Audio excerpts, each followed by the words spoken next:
So what you're doing is you're warning me I'll be held accountable for anything I say because you'll have a record. You betcha. It's all right, I'll lie and deny that. Well, hi, Tim. Howdy. I just got up from my dinner table, so you know. I heard somebody just rudely just said, "Hey, Tim, by the way." Yeah, the rudely is a good word. Yeah. Abruptly would be another good one. Tim's gonna take it out of me a pound of flesh at Gary. I'm pretty sure. Or it'll be more than a pound. And By the time I get done, it'll be more than a pound. You just tell me where you want to lose weight. And I deserve it, so I'm not gonna. All right. So what are we here to talk? Oh, let me guess. We're here to talk about the Curse of the Weaver Queen. The Curse of the Weaver Queen. Where's it at right now, by the way? I haven't looked at it yet. We just hit 12,000. Okay. How many days? That's a good question. I think we have 12 days left. So this Okay. Well, according to the Telus Wampler formula, we're not there yet. Okay. Well, at dog bones. So the very first day you'll get 2/3 of your sales, and then it flattens out for the next couple of days in the middle, and then at the end you'll do another third at the end. So we're expecting to end up right around 20, I would guess. All right. Well, they're not quite predicting quite that high. So, and they've been remarkably accurate in predicting the last several that they've applied their formula to. So, well, the neat thing is we've got. Well, I'll let him intro it, and we'll talk about what we got next. Okay.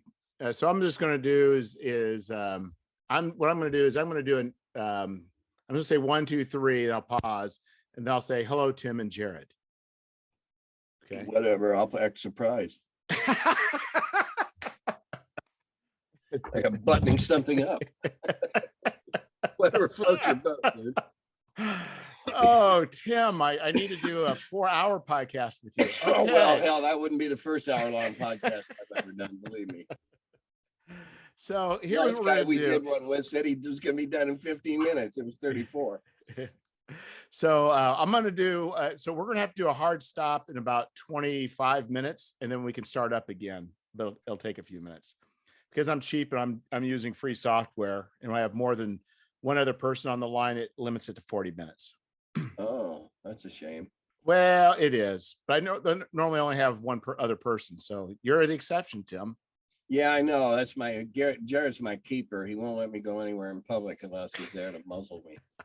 Oh, I'm perfectly happy to bail and let you guys go nuts with it if you'd like. So. Okay. Well, he's also here to remember the important business crap that I'll probably forget. So I'm taking notes. Okay, so we're burning time. We got important things. We got important things to talk about, Tim. Important. Okay, you ready? Yeah, right. Important in the grand scheme of things. Oh yeah. Yeah. Okay. Importance. Yeah, it's just Russia invading Ukraine. We're going to solve hunger and Republican stupidity all in 1 15 minutes. Oh, when we solve the Russian problem too while we're at it. Oh, no, that'll take an extra 15 minutes. Okay, we can't have time for that. Okay, 1, 2, 3. Hello, Tim and Jared. Hi. Hello. I'm being friendly. You are, just like you're told. Yeah, exactly. So I've got to be nice to you, and I get you pulling this at me on the last minute. So okay. So there's a question I used to do for warm-ups with people I didn't know, but I realized, Tim, you don't need a warm-up. You're already warmed up. No, I got videos all over the damn internet. Anybody that can't figure me out just hasn't watched enough videos. So there's a question I would pose to people, and as a warm-up question, but I realized it was all pretty much theoretical, but I think you could answer this question. Okay. Have you seen Fight Club? I have not watched the entire movie. I'm aware of the premise. Okay. You know who Gary Gygax was? Brad Pitt? you Dave Arson? He would have liked that. Who David Arson was? No. Okay. So imagine I did not watch the film. I'm just aware of the premise. But Fight Club stays in Fight Club. Right. Okay. So Fight Club, and then there's Gary Gygax and Dave Arneson. Okay. Yeah. So imagine it's 19, we'll say 77, in a parking lot. Dave Arneson, Gary Gygax, mano a mano, who wins? Gary would have cleaned his clock. Okay, that's what I thought. But people brought up that they think maybe Dave may just been like really clever, and maybe Gary would maybe not be ready for some sort of sly thing. But you're saying David had had to have muscles to inflict anything. Ouch.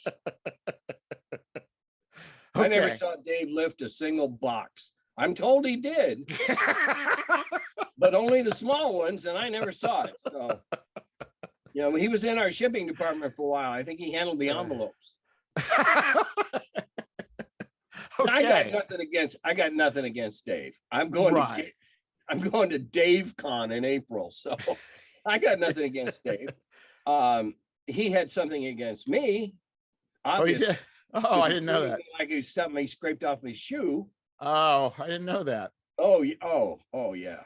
We'll say that for another podcast. Yeah. So we'll After do I that go to Dave Con. before you have your badge revoked. Okay. So the second question, we'll say the 1980s. You know, Gary goes to Hollywood. What about the 1980s Gary Gygax versus Dave Arneson? Still Gary wins in Fight Club?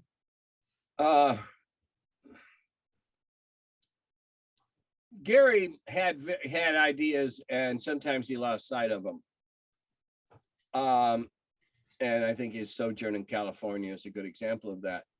I don't know that Dave ever had any long-term goals like that. I didn't know him well enough. He didn't let himself be known well enough. Yeah. And Gary still would have kicked his butt, but you know, if we're talking a fist fight, yeah, right up until just before Gary died. Okay. Well, actually, Gary outlived Dave, so yeah. Okay. I mean, it's kind of silly to begin with, you know. When gamers don't punch each other, well, no. And then they're usually friends punching each other on the shoulders, but They just roll for initiative. Yeah. Or roll a die to see if they can. Right. Yeah. Hey, you're supposed to fall down. I rolled an 18. That's pretty crazy. So rumor has it you guys have a Kickstarter going on. Yeah, that's what I heard. It's got your name on it, Tim.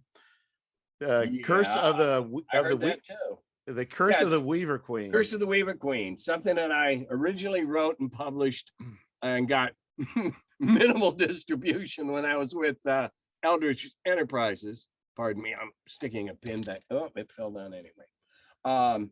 Yeah, I originally published it with Eldritch in a much shorter form. And now Jared's taken it. I sold him the rights to it. He's taken it. I wrote an expansion to it. And so let's go back. So Eldritch, was that your company? Were you co-owner in this company? Yeah, I thought I was. I thought I was one of four. But then Frank Menser immediately made it apparent that he was going to be first among equals. And the company headed for the shitter shortly thereafter. Oh. Is that plain spoken enough? Well, yeah, it does still leave a few questions though.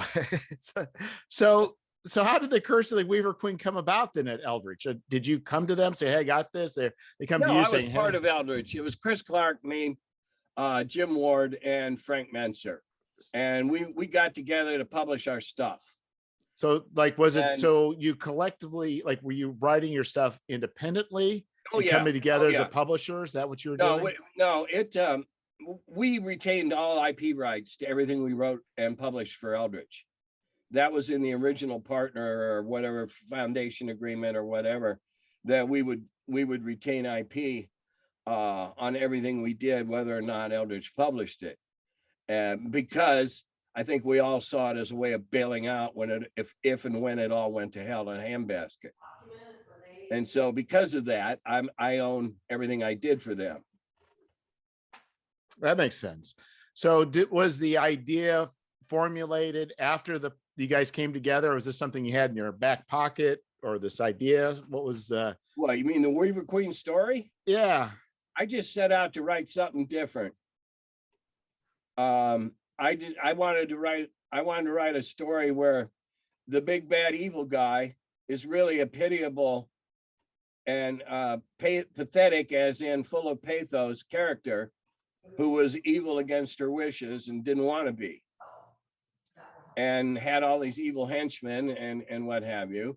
But she really didn't want to be. And as an aside, back when I thought game masters were capable of taking an idea, a kernel of an idea I gave them, and making something out of it, I threw a set of spell books underneath a bed hidden in a dormitory in the temple that I said, okay, this is the formula that was done. If you can reverse it, you might reverse the evil process.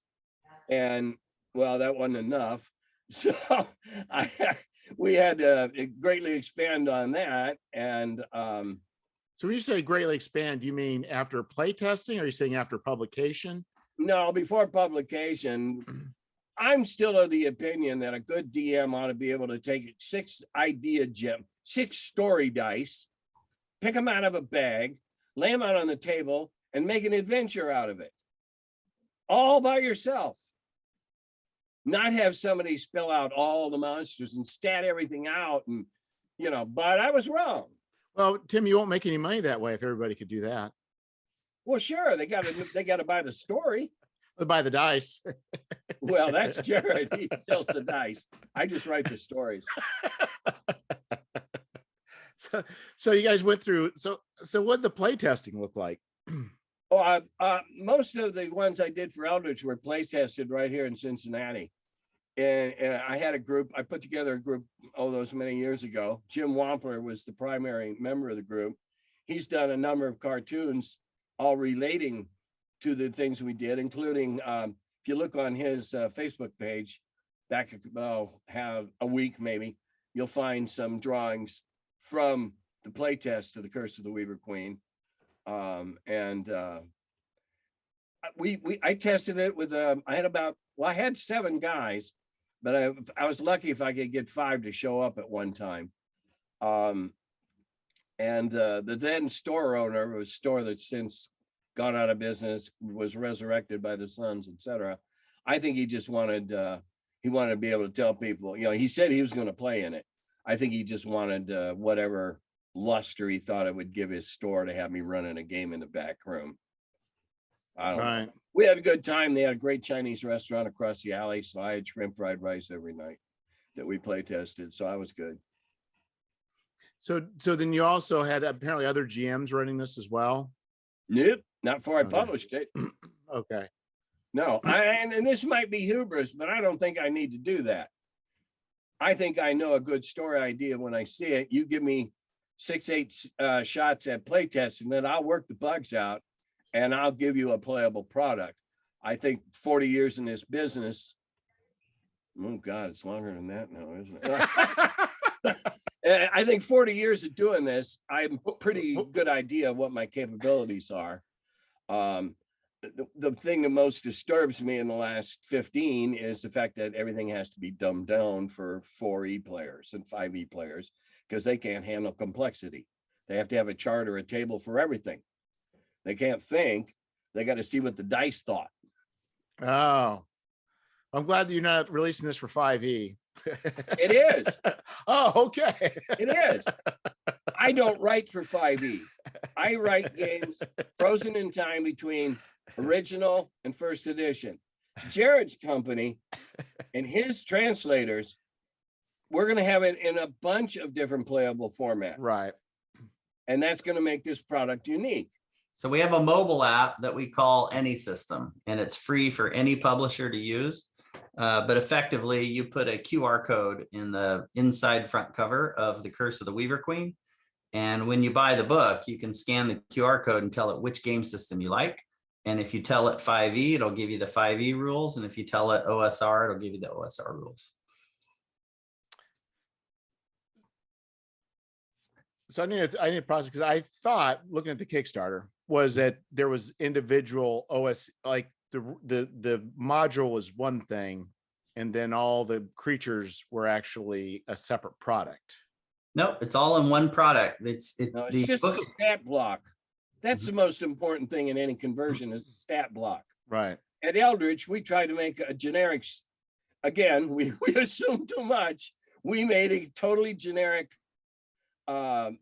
system of statting out monsters and NPCs and whatever, because Frank didn't want to have anything to do with the OGL. And not enough people could figure it out. So that partially hurt us. Again, we misassessed the market based on what it was like in the mid 70s up to the mid 80s or even the late 80s. It's nowhere near that like that anymore. So that was our bad. Well, we think we solved that problem. Well, I didn't have a problem with the OGL.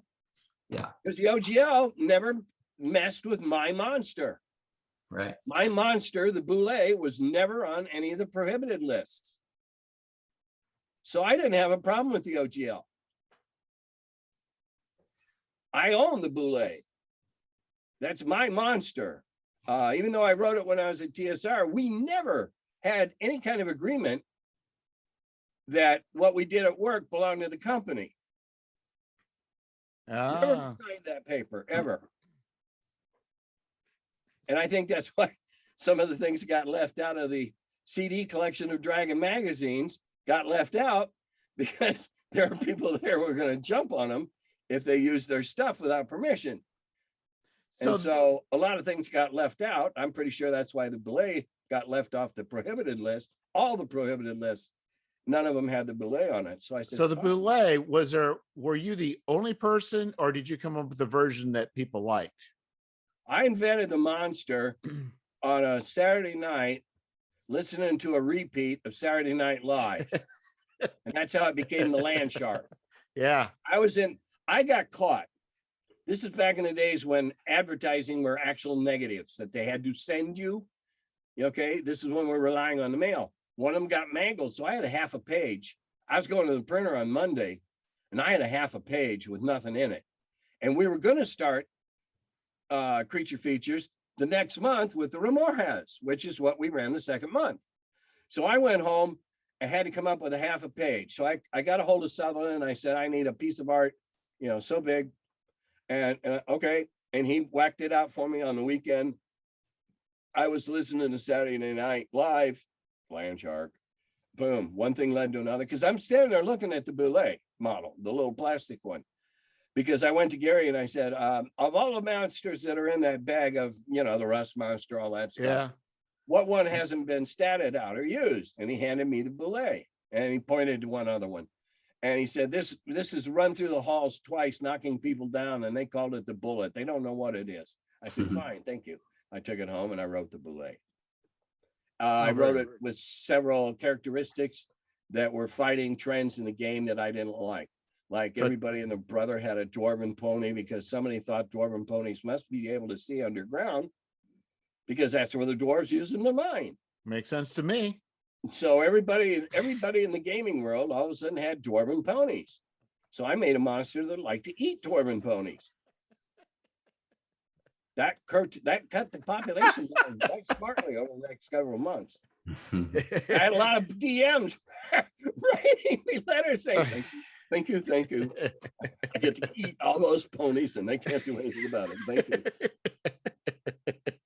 You're a terrible person, Tim. Yeah, I am. Just ask all my great grandchildren how awful. Bad man. So, so that's pretty amazing. I guess the question I have, because there was those toys, was everybody was assigned a toy. There wasn't like Gary different had versions. that bag of toys. He's looking at it and he started making up monsters. Right. To my knowledge, I'm the only one who got a monster out of Gary's bag of monsters and made a monster out of it. Everything else he did, or they weren't used because they just looked stupid. Right. And because that original bag had a couple of things that I now find out are something out of Japanese horror movies. Who knew? And I've been accused of stealing something out of to make the boule out of something out of a giant Japanese horror movie thing that I had never seen. So, you know, and it was vaguely shaped the same, but I'd never seen it. And it was 12 times bigger than the one I wrote. So, well, I mean, to be fair, I think all those toy monsters in that pack probably look like some sort of monster from some sort of Japanese movie. oh, I'm sure they did. I'm sure they did. It's just that back then, we didn't Right. get any of those things in the States. No.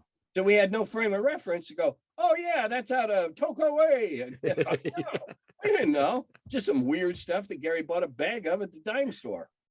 You know, it's really kind of amazing how such a whim can turn into things so iconic. Yeah, well, when we were making up everything out of whole cloth, a lot of it didn't stick, but some of it did. So what didn't stick that you wished it would have stuck? I don't know. I couldn't begin to go back and think about what didn't work out. We were too busy feeding the market for what did work. Yeah, it just sounds like all of a sudden things were like a fire with gasoline. You just had to keep, or I mean, that's the wrong metaphor, but Well, no, things were well, gangbusters.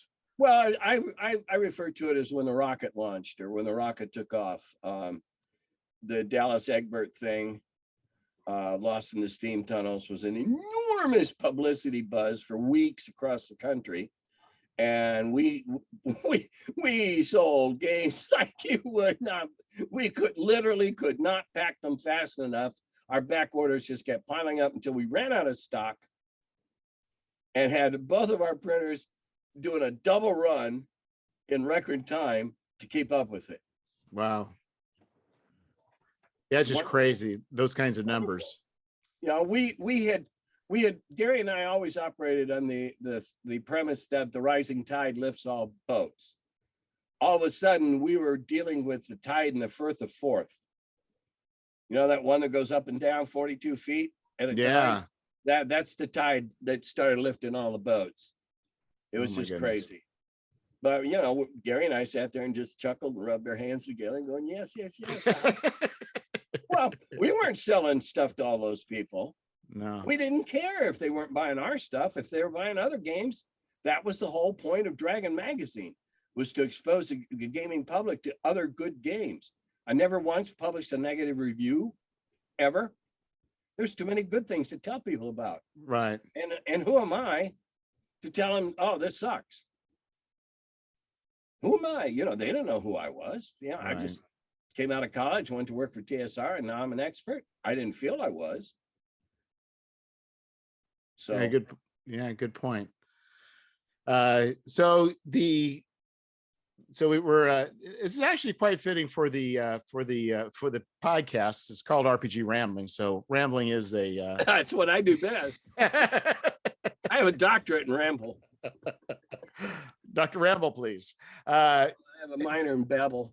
Yeah, well, that's cool. So you've worked on a number of projects, but then, so I guess the question is, Jared, it's like, where in the lines did you say, you know, you're going to want to resurrect an older work? I mean, this is something that's, you know, kind of probably in a strange position of time. It's not, you know, obviously a work of Wizards or TSR, but later. So what started this?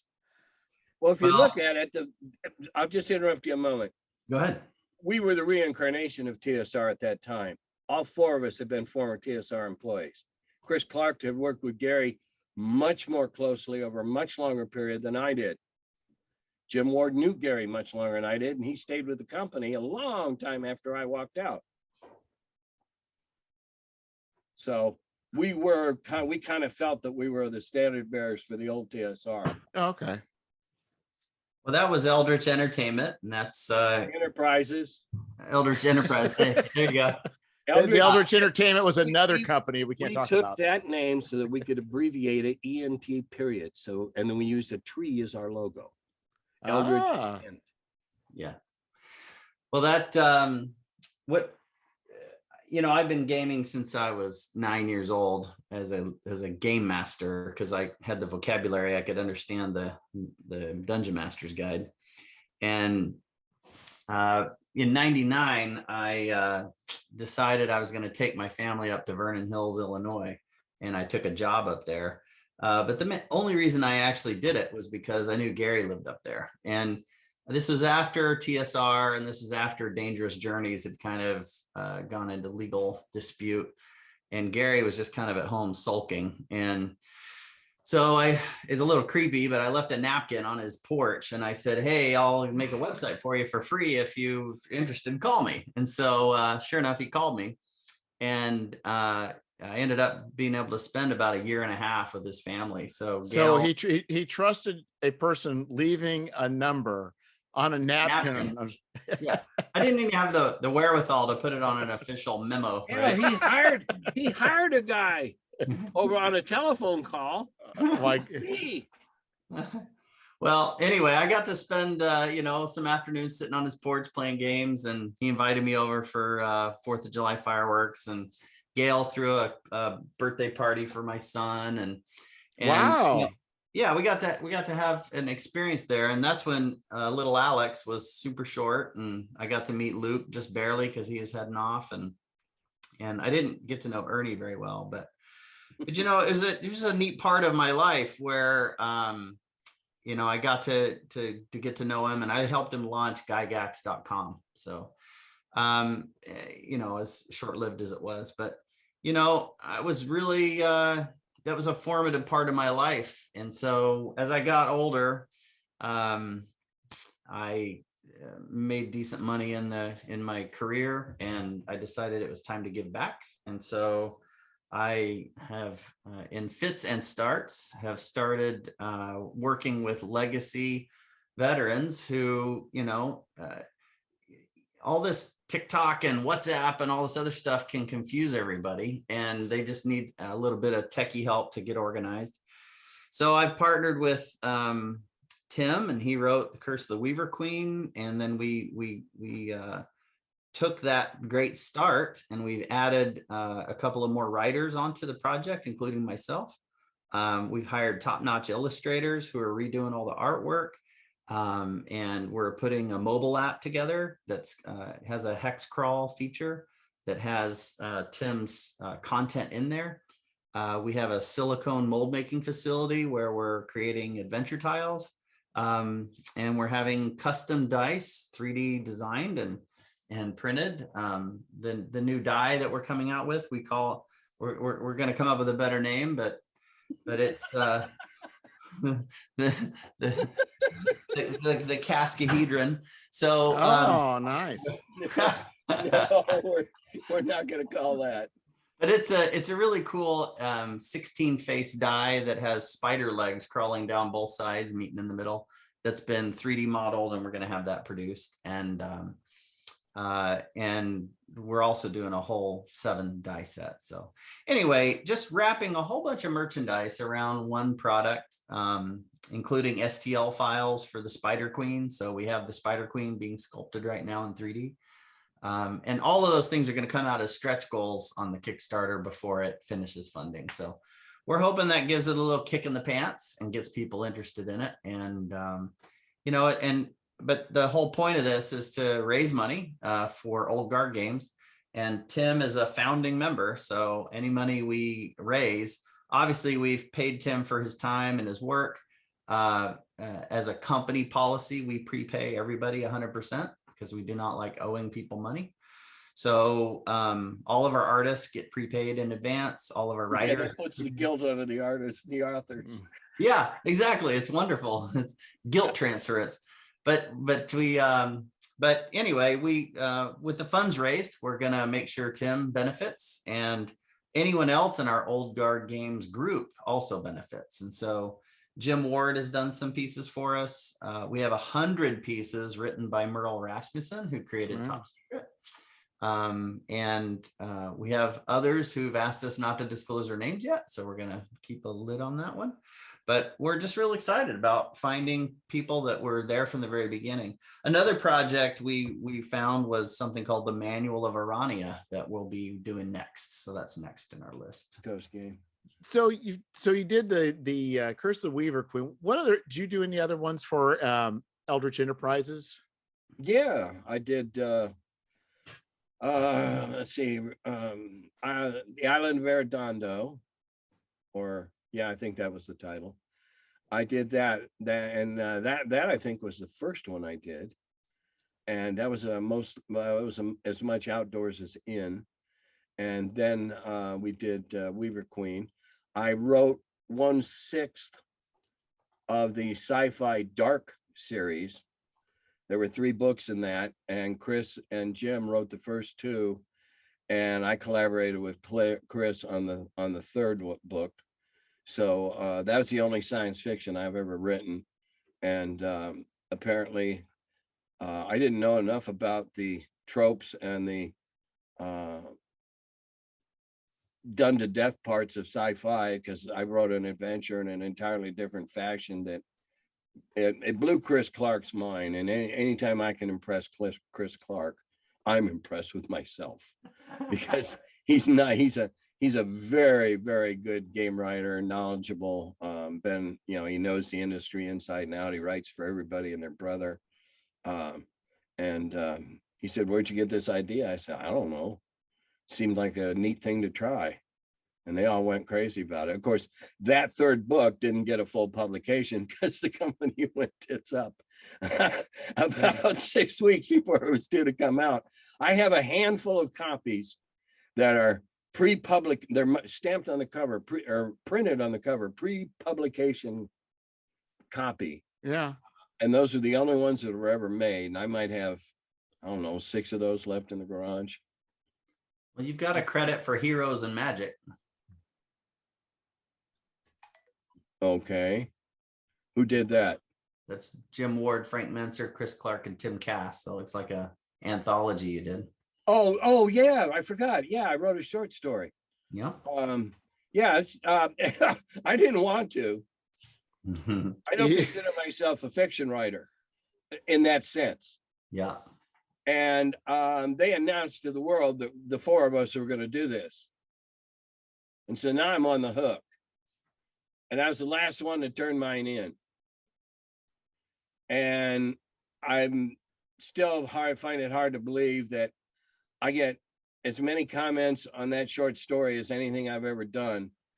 Because so many people said that, oh, that was the best story in the book. Well, I don't know, who's kissing up and who isn't.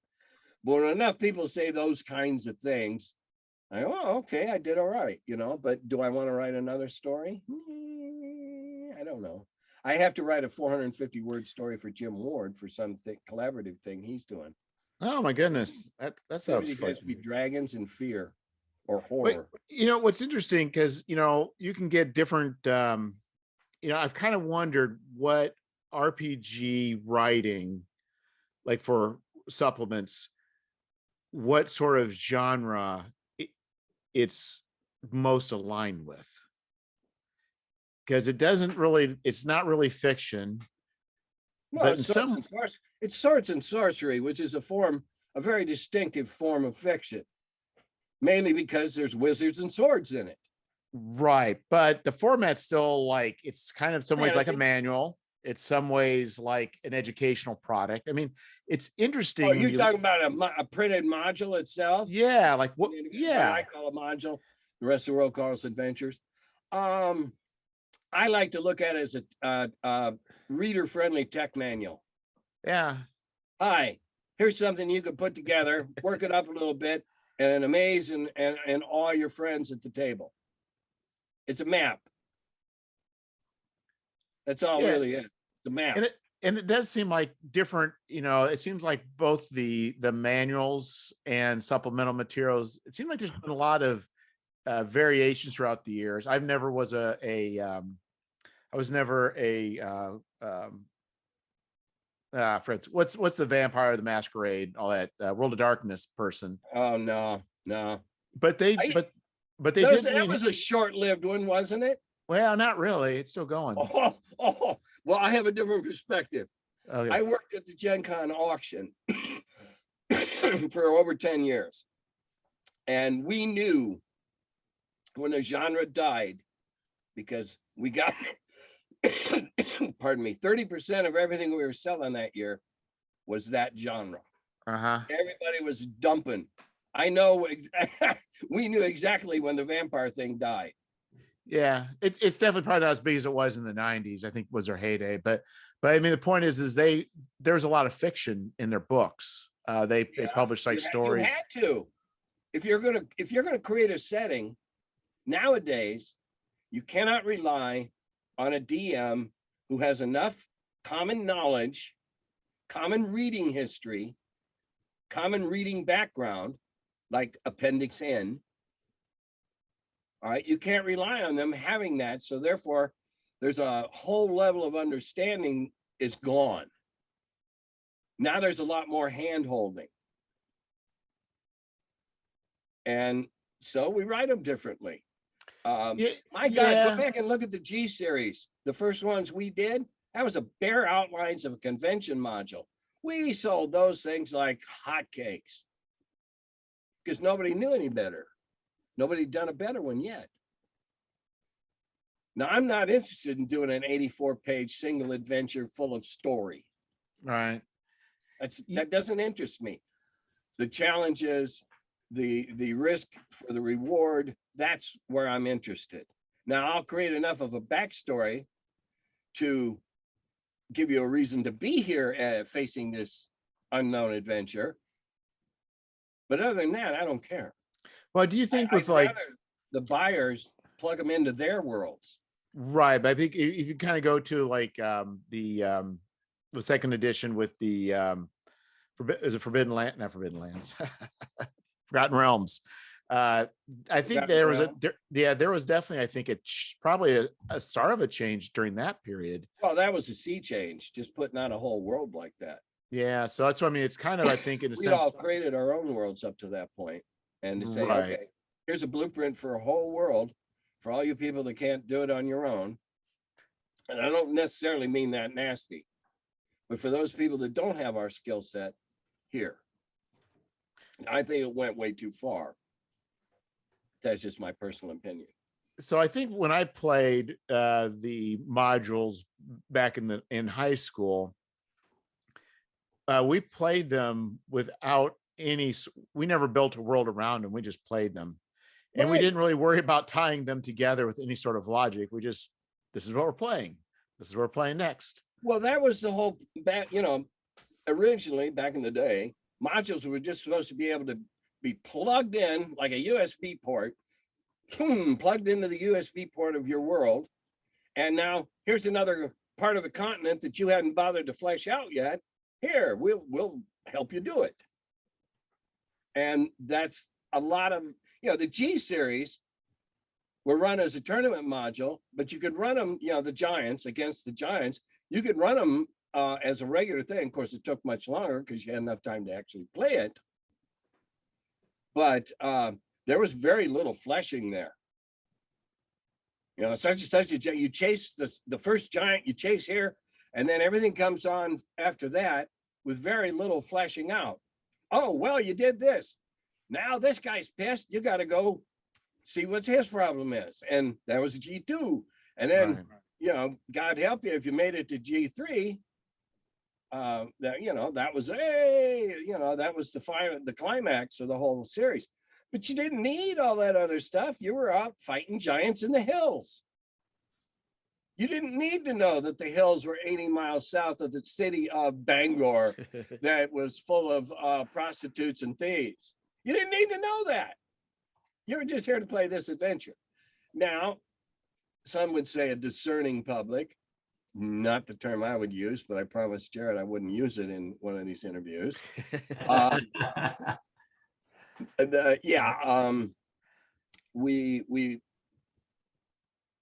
We'll just stop there and say, I know I have a huge project that I wrote up years ago, and it is the ultimate sandbox. I would guesstimate that if this were all put together, because it's in pieces that I ran at different cons, if I put all this together, there's probably 35 sessions, 40 minimum.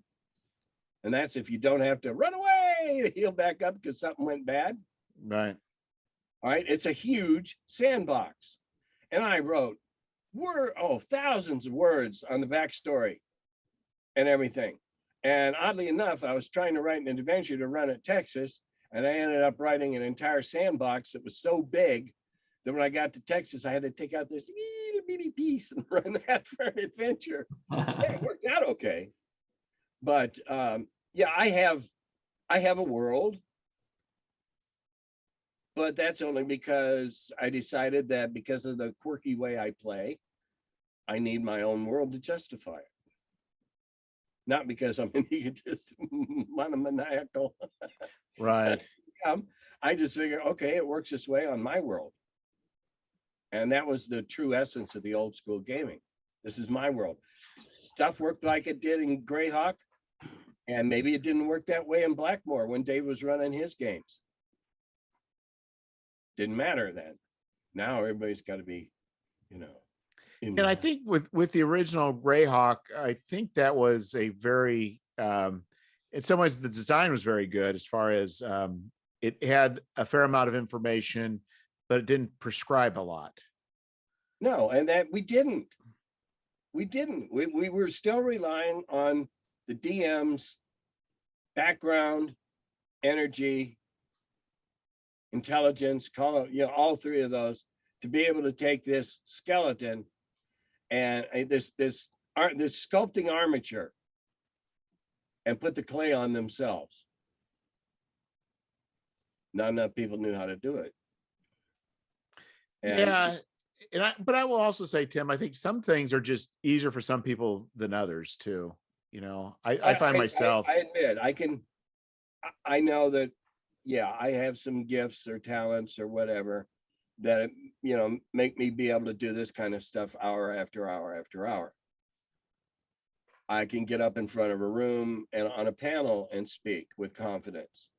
And I can write a pretty good adventure, but I'm only this good now because I've had 40 years to practice and reading other people's stuff and editing other people's stuff.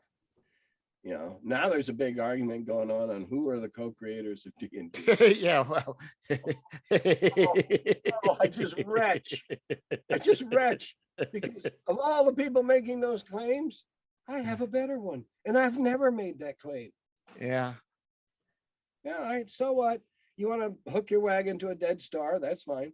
Well, the thing is, it's like, it kind of goes back with like, you know, we go look at George Lucas with the episode 4 of Star Wars. You can credit him for that, but then his wife played a huge role in a lot of those rewrites. There was another guy that was like, I can't, was a co-director, somebody that was hugely influential. There's a lot of people, and you start looking at George Lucas's influences. Valerian, he copied panel after panel, you know, spaghetti. It's like, and you start looking, it's like, he did not create this in a vacuum, you know. None of us do, but it's a whole lot closer to a vacuum what Dave and Gary did with their group in Minneapolis and their group in Lake Geneva. Yes, they didn't have anything else to draw on. They were creating it out of whole cloth. And you know, Terry Kuntz, who's Rob Kuntz's older brother, but hardly played nearly as much, nowhere near as much as Rob did. One day it was his turn to run the game, and he came up with the Beholder, and everyone shat themselves. Okay, that's how a lot of stuff got put into the game. Stuff that I did playtesting when I was still in Carbondale for Gary ended up in the game. I can't go back and this. Right. But I guess the question is on the supplements. You know, supplements, I wrote anywhere from 30 to 50% of some of the supplements that I edited. I don't, you know, I think that's what a game editor does. He bridges the gaps in the rules. He looks for the incongruities, and he makes sure that the language is understandable. And okay, yeah, I had to make some stuff up. The only thing I'll take credit for, and then people ask me why, is psionics. I made that up out of whole cloth. And I still say it was intended to be less than 1% of the total population might have it. Everybody had to have it. Yeah. And less than 1% of the people that had to have it could understand how to use it.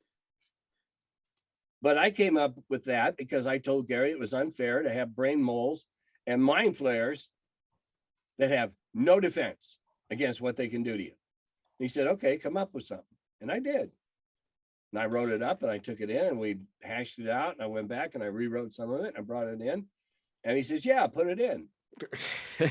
Yeah, we did that. What I think was interesting about it, I think if I recall correctly, because you can correct me, because obviously you wrote it, sometimes it was actually a bad thing to have any psionic ability, because you were also open if you didn't have sufficient defenses, worse than if you just had no psionics at all. It's like, Every monster I have created, every situation that I have written, that system in particular had what they call a back door now. The Boule has a weakness up behind his, he has no armor up there in the middle of his back when his fin raises up. Some of the other stuff had outs. There were workarounds or, whatever. Everything, there was always a way. We'd never, even the Temple of Elemental Evil can be successfully explored and gotten through. Now, I'll grant you, it's got probably a 90% mortality rate, but it can be done. If we wanted to make stuff that just was going to kill you, we'd have put out stuff that not 1% made it through. Hi, let's go to the Valley of the Dragons. How high a level do you want to be? I'll let you take 7 other guys to go interfere with the ancient Valley of the Dragons where they nest and roost. I mean, okay, if you got an artillery battalion, right. Several score Laws rockets or something. But no, I mean, that would be fruitless. It would be pointless. And people would hate you after they bought it and said, there's no chance. Yeah, well, I think what's interesting about it is, on one hand, to me, it didn't seem overpowered. And the second thing is it added a different flavor to the game. But what I do find kind of odd was the mechanics are way kind of out there compared to the rest of the mechanic. It's kind of like a bolted on. It was. There's no way, unless Gary had thought of having that as a 7th stat, there's no way you could do anything with psionics except bolt it on. There wasn't. It would have had to been an integral part of the original design. And then I'm sure it would have been different. I'm sure wisdom and stuff would have had more of an influence on it. As it was, we had pretty high requirements, supposedly, but people obviously ignored them because all of a sudden there's dozens and dozens and dozens of psionics running around in the gaming verse. It's like, yeah, okay, right. Less than 1%. Might have it. Well, what I find interesting, Tim, is that you sort of created a stumbling block because it was well loved, but still kind of awkward in the first edition. But yet every edition afterwards, I think, felt the need to have it. But no matter how they tried to do it, they couldn't do it any better. Well, thanks for that. I know it was awkward. I know it was, it wasn't supposed to be easy. It was supposed to be something that the DM was concerned with. And it was there for the DM to make an NPC that could be hired to come along and help a group that was going to be up against mind flayers or brain moles or thought eaters or, whatever. And we published a lot of things that we put them out as NPCs and we knew they'd be abused. But if you're going to let people have a good time with your product, you got to let them break it. Yeah. Oh yeah. But I do find it interesting with every new edition, there's always the feel that has to be part of it.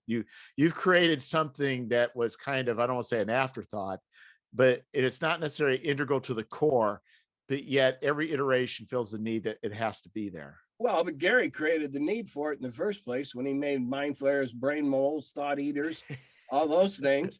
And I used to know which books those came directly out of Appendix N. And I told him that, and this is before I came to work for him, right, shortly before.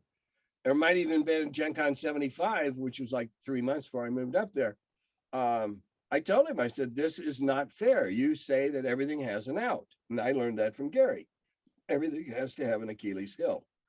Everything has to be able to be reversed. Though there are a couple that, okay, that principle doesn't apply here. You know, like there's a permanent death you can't be resurrected from or whatever. So he created the imbalance in favor of the DM with no retaliation or even protection on the part of the players.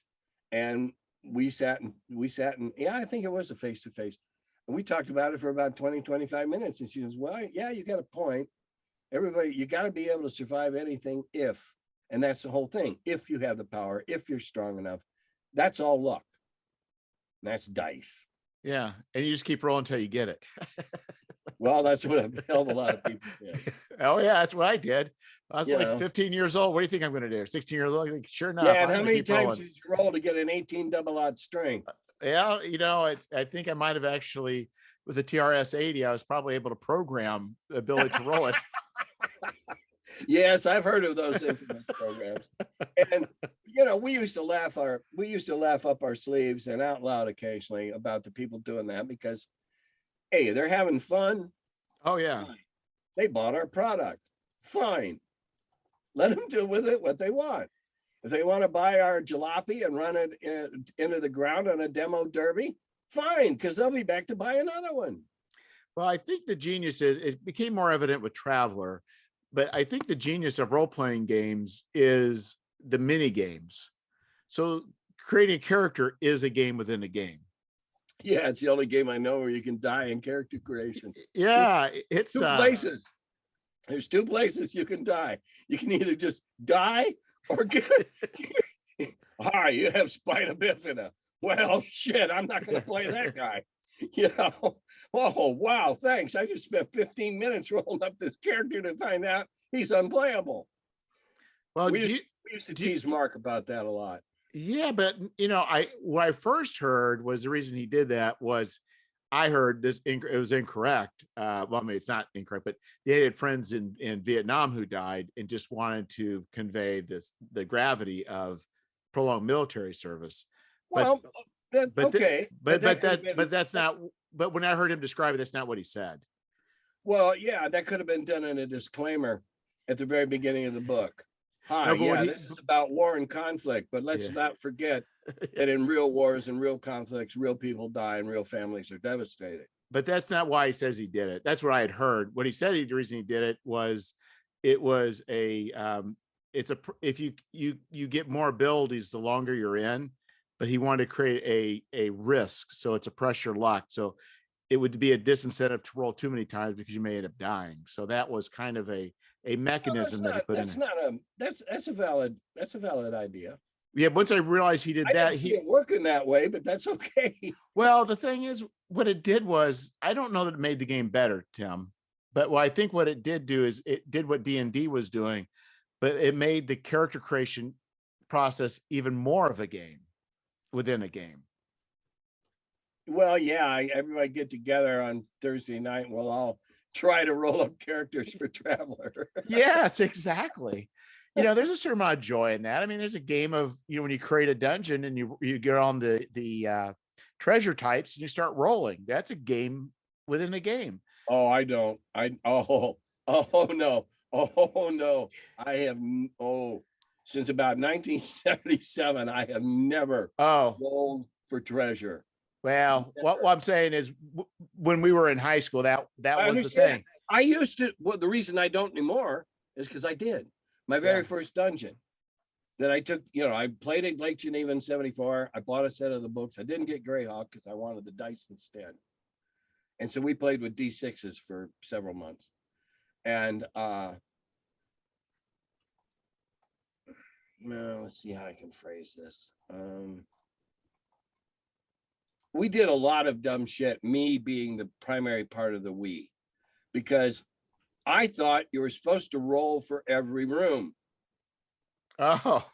So my first games could have been played to the tune of Let's Go Killing at the Zoo Okay, the old Simon and Garfunkel song. Yeah. Yeah. Every door you opened, there was something there, and there was stupid treasures, and then there was no treasure. I was just following the charts, Yeah. right? Because I didn't know any more than any other buddy that had played a couple of times at a con and was taking it home. It took me 3 weeks to figure out the rules, and that's when I told Gary they sucked, and that's how I got hired. You win by telling somebody their baby's ugly.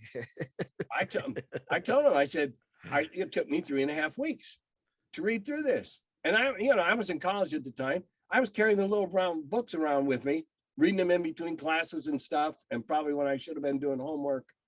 And it took me 3.5 weeks to do that first dungeon. And 3 months later or so, I got Greyhawk and we revamped everything. And I didn't do that. Let's go killing at the zoo stuff anymore. I started thinking out my dungeons. I started putting at least a minimal storyline behind what I was drawing. It developed into the Koala Shark campaign. Right. That we ended up playing the whole time I was at Carbondale. But it didn't start out that way. But I will say though, Tim, for my teenage years, that was wonderful. It's not what I want now, but I would not want it to be anything different than the way it is for my teenage years. As far as those, we would randomly roll up a creature, we'd fight the creature, then we'd randomly roll up everybody there with expectation of what's going to come up on the die. You know what I'm saying? As far as teenagers go, we could just randomly roll everything. Table. Everybody's watching the dice. Yeah. Yeah. It's no good now, but it's good for a guide. But man, I'll tell you what, those mini games were absolutely wonderful as a teenager. And I think that during that time period, they were great. Whatever role D&D that I'm proud to have had a hand in has played for the good for anybody, I'm tickled to death. I mean that. Wonderful. Anecdotally, I've had so many people come up to me at cons and tell me the trouble they stayed out of, the confidence they gained, the desire to read more in that field. We spurred all those things. That just gives me a warm and fuzzy glow. And that's not sarcastic. I mean that. That's what we set out to do. Entertain people, show them the powers that they could have with their imagination. Yeah, and I think a lot of us, we lived in small towns, not much going on. We were kind of nerd losers, and this provided a means of actually doing something meaningful. Best story I ever heard. Kid came up. I crashed the WotC party at Gen Con one year, and it was a very loosely worded announcement, so I crashed it. And I had a young man come up to me and tell me how he'd been tongue-tied and very introverted, and he discovered this and what it had done for him. And to make a long story short, he told me he never knew you could have that many girlfriends at once. He never knew he could sing in front of a band, and he never dreamed he'd end up being vice president of his graduating class. Huh. And he's heaping it all on what he got out of D&D those couple of summers. Win, win, win, win, win for the good old boys. Yeah. Nothing better to hear. Nothing better to hear than that we had a very positive influence. Sometime on another podcast, I'll tell you about the game I ran for all the guys who were ex-cons. Boy, did they have a different way of playing. Oh, yeah, everything is kill it. The con of cons. Oh, it was fun. I don't ever want to do it again, but it was fun. So you spent some years teaching, Tim, right? Yeah, a few. Not a lot. No, I didn't. No, not a lot. No, it was. Oh, I thought it was a number of years that you spent teaching. No, I went back to school to get my master's in education. I was 56. or yeah, 56, 58. I passed all the classes and I got my master's and all that. And I got my my temporary certificate. And I sent out, oh God, 80 resumes to all the school districts in driving distance. And I ended up a system sub for a couple, 3 of the school systems. And I just they call me up at 6 in the morning. Hey, can you work today? And there were a couple of schools that I worked for 1 year exclusively. And there were a few private schools I worked at, but it was always as a fill-in, as a sub. The only time I got 2 actually honest to God interviews, the football guy got hired. I was a soccer guy. I have years and years of coaching and refereeing experience, and I was a high school announcer for a bunch of years. But the football, the guy that could coach football, because football made money, and I understood that. So why'd you go into teaching at 56? Or well, I did it. I was teaching in 2000. I was teaching on 9/11.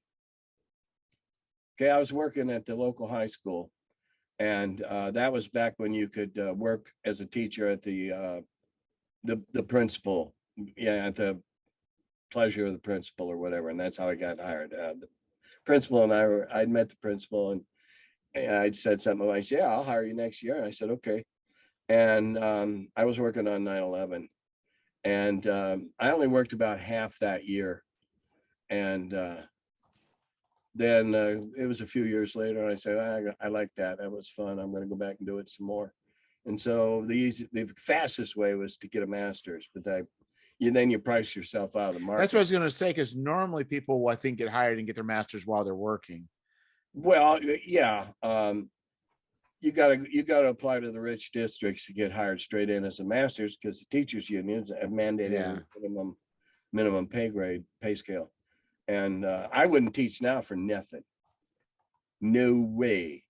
School boards telling you what you can and cannot teach, and when they don't know what they're talking about. There's been a recent thing on Facebook about somebody had to put some teacher, it was a male, had to put his semester's lesson plans together by a certain date, like 8 days after the semester starts or whatever, for the entire semester, day by day by day. Well, in Ohio, we had to do the same thing for a year. Oh my goodness. And if you get audited that day, somebody comes in to see how you're doing, and that kind of stuff goes on, and you're not on the copy on the page that they pulled out of the file up in the front office, you're on the carpet at the end of the day, wanting to know why you weren't following the lesson plan. Didn't matter if that particular class they audited were all bright guys and we were working ahead or doing something a little extra. Didn't matter. Stick to the plan. We got a CD every year. These are the points you must teach. Now, oh God, I'd have been fired. No high school that I know of teaches critical race theory, but I would have liked to have been able to address some of the inconsistencies and discrepancies in some of the history I was teaching. But now that would get me fired. Yeah. So I guess you just took so what'd you do afterwards? Just retired. Just retired. So you know what? I retired a year and a half early. And then years later, you get a call from Jared. Bring. Hello, this is Jared. I want to throw some money your way. You're like, oh, okay. I think we met at a con. Yep. Was he in prison? Was he in the game that you ran in prison? No. Okay. Now, if Jared's got a record, I'm unaware of it. You don't have to go to the game or prison if you sponsor the convention, so it's all good. No, these guys were all ex-cons. It was a game in Kansas City I ran one year when I was out there at a convention. I ran it in a friend's basement. Oh God. Yeah, dark and gloomy and it smelled like a basement. I had 4 lunatics across the table from me. Well, I brought pre-gens. And when I run pre-gens for an unknown group, I always stick a paladin in, because the paladin has to keep it from going off the rails.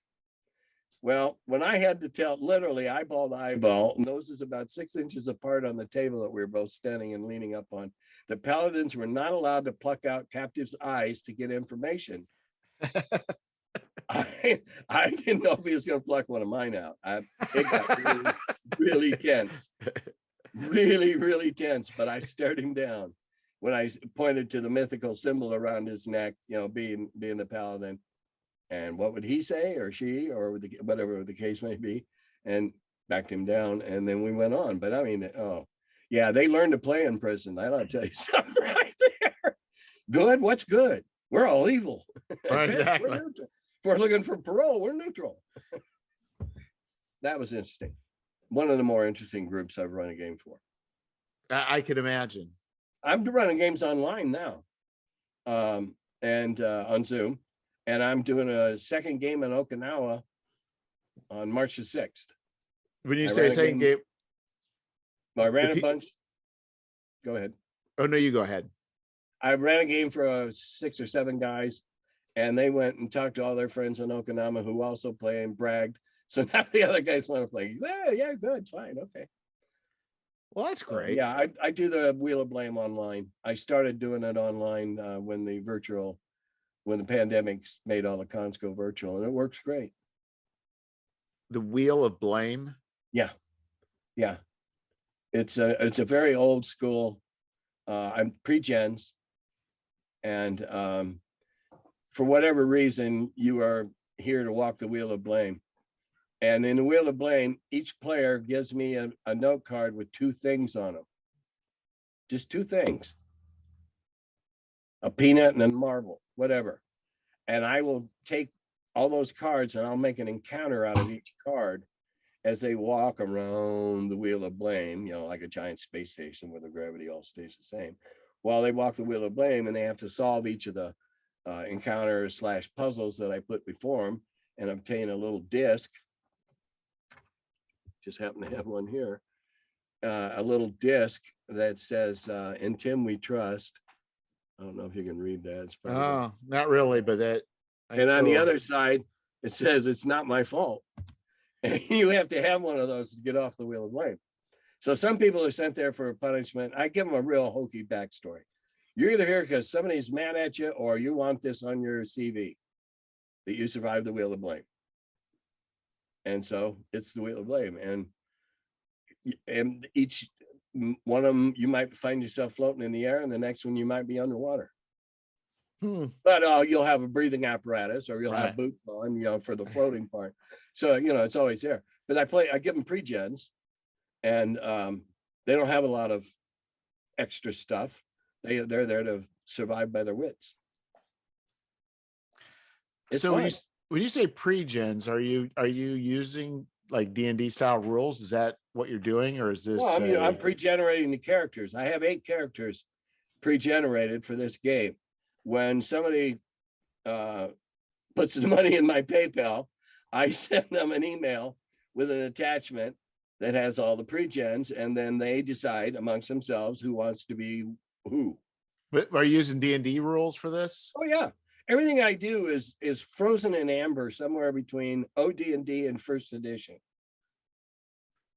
They're 3rd, 4th, 5th level characters, which in OD&D is pretty decent.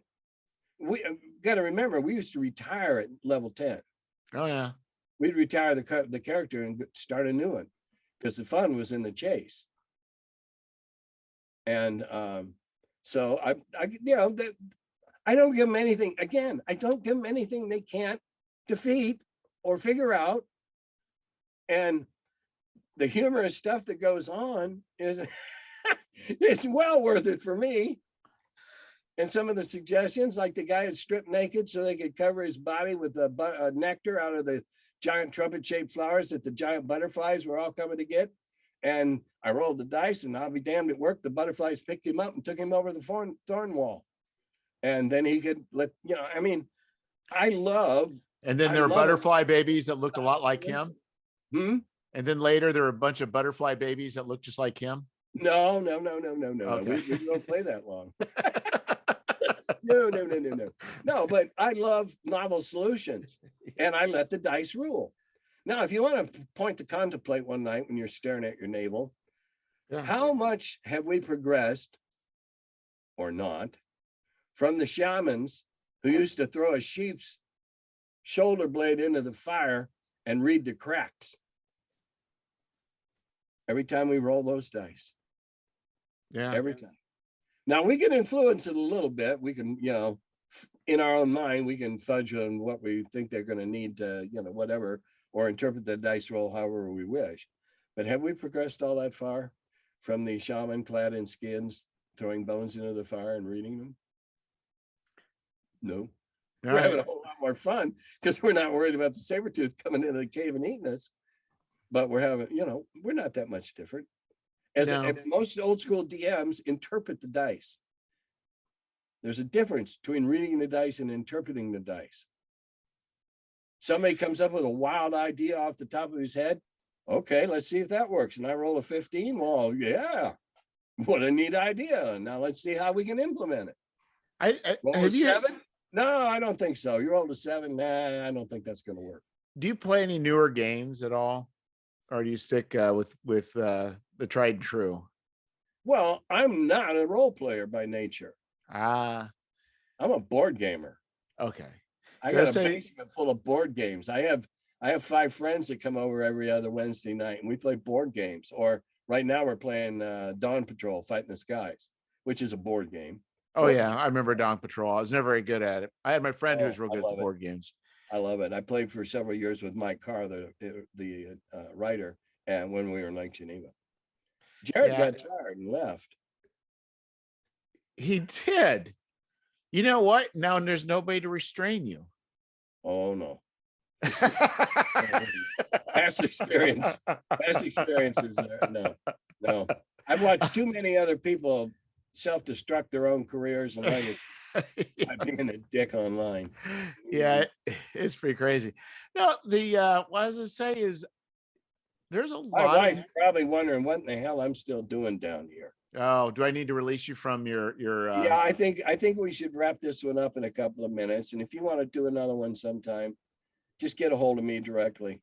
Okay, just do it through Facebook Messenger. Yeah, that'll work. Okay. I can set it up on my Zoom where you don't have to worry about it after 20 or 40 minutes. Well, if it's more than one person, I have to, but if it's just me and one other person, I can go infinite. So that's Cheap Jeff. So Tim, I'm gonna say I had an extraordinary time. Yeah, I like to think that when people get done with me on one of these things, they can sit there, shake their head and go, well, I wasn't expecting half of that. Yeah. So anyway, I appreciate you. I'm glad to help promote your product, but it's been an absolute pleasure, Tim. Yeah. Okay. World of Game Design, Curse of the Weaver Queen, yes. Kickstarter, my name or Weaver Queen. You'll find it. Jared, be proud. Did good. Yeah. Tell him I gave him a plug right at the end. All right. You take care, Tim. Bye. Bye. Good night.